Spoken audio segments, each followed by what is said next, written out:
Masih tak terima atas dipenjaranya Dewi Persik, keluarga si Goyang gergaji mencari keadilan.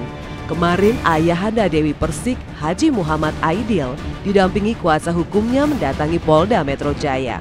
Aidil datang ke Polda karena tak terima dengan cara kerja penyidik yang menurutnya tidak profesional. Sebagai mantan polisi, Aidil tentu tahu tentang liku-liku penegakan hukum. Disinilah Aidil merasa kecewa sekaligus kesal. Karena menurutnya Dewi Persik sang putri tercinta dijebloskan ke bui dengan mengabaikan dua unsur penting, yakni visum dan saksi. Hingga akhirnya Dewi Persik yang pada awalnya adalah korban penganiayaan atas kasusnya dengan Julia Perez, kini malah berubah status menjadi pelaku penganiayaan. Dewi ini korban, bukan tersangka. Kalau dilaporkan sini tersangka, masalahnya 351 udah putusan di hakim, sudah selesai masalah sini. Ini kok berselang berapa sudah ditangkap lagi, modelnya koyok rampok aja. Apa yang kita harapkan di sana, pertama visum yang terbentuk, yang sudah ada jaraknya yang benar, ya. Yang kedua adalah saksi. Saksi ini tidak benar yang dilaporkan sini, jangan awu-awu saksi, boro-boro diperiksa. Saksi yang diciptakan itu kan bahaya itu. Karena benar ya, saksi itu harus mengetahui dan melihat sendiri adanya kejadian itu. Bukan ngarang dipanggil, jadi saksi 1000 kan bisa aja diperiksa aja.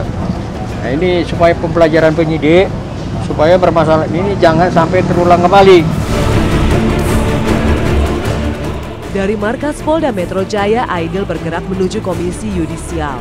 Ayah Dewi Persik ini sepertinya tak mau setengah-setengah untuk menggapai keadilan untuk buah hatinya. Jika di Polda ia mengkritisi para penyidik, maka di Komisi Yudisial, Aidil mempermasalahkan tentang keputusan 3 hakim agung yang membuat putrinya terkurung penjara. Selain mempersoalkan putusan ketiga hakim agung, ayah Dewi Persik juga mempersoalkan tentang salinan putusan resmi Mahkamah Agung yang hingga kini belum mereka terima. Dengan majelis hakim yang terdiri dari Dr. Artijo Al-Kausar, SHLM, kemudian Dr. Salman Lutan, dan Profesor Dr. T. Gayus Lumbun. Dalam putusan yang diucapkan dalam musyawarah majelis pada hari Rabu tanggal 5 Februari tahun 2014 menyatakan terdakwa Dewi Muria Agung alias Dewi Persik telah terbukti secara sah dan meyakinkan bersalah melakukan tindak pidana penganiayaan, menjatuhkan pidana terhadap terdakwa Dewi Muria Agung alias Dewi Persik dengan pidana penjara selama 3 bulan, memerintahkan agar terdakwa ditahan, ya.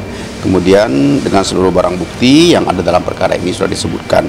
Pengajuan di tanggal berapa itu pengajuan ke Mahkamah Agung? Pengajuan tanggal ada pengajuan suratnya itu ada, sampai sekarang belum apa-apa. Makanya kami tidak pernah mengakui ada putusan tersebut sampai detik ini. Makanya kami minta untuk supaya Mbak Dewi itu dikeluarkan karena adalah dia korban pelaku penganiayaan. Jika ayah Dewi Persik bertarung mencari keadilan, maka sang bunda dan kakak tercinta Dewi Persik tengah pilu ditimbun kesedihan.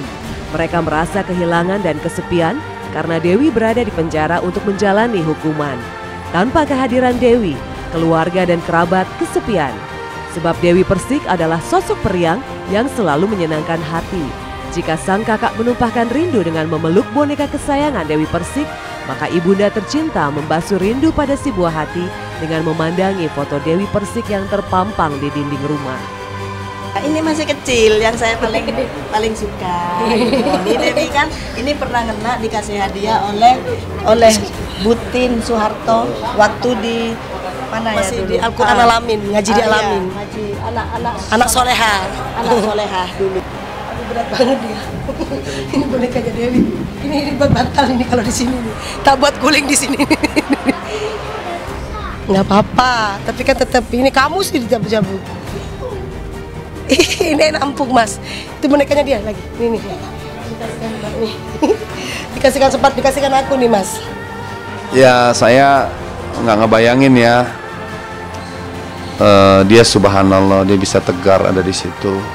Mungkin kalau saya belum tentu kuat, makanya saya ya belum tentu kuat saya, tapi dia subhanallah dia kuat. Ya, saya selalu mendoakan buat dia. Jika ayah Dewi Persik masih terus memperjuangkan keadilan untuk putrinya yang tengah mendekam di balik jeruji besi, kisah lain datang dari Edis Adelia yang juga terancam akan menghuni sel penjara karena terseret kasus sang suami. Mengapa kemarin Edis lagi-lagi mangkir dari panggilan polisi? Tunggu kisahnya hanya di Was-Was. Jangan kemana-mana. Sesuai ketentuan ya adanya penjemputan paksa nantinya.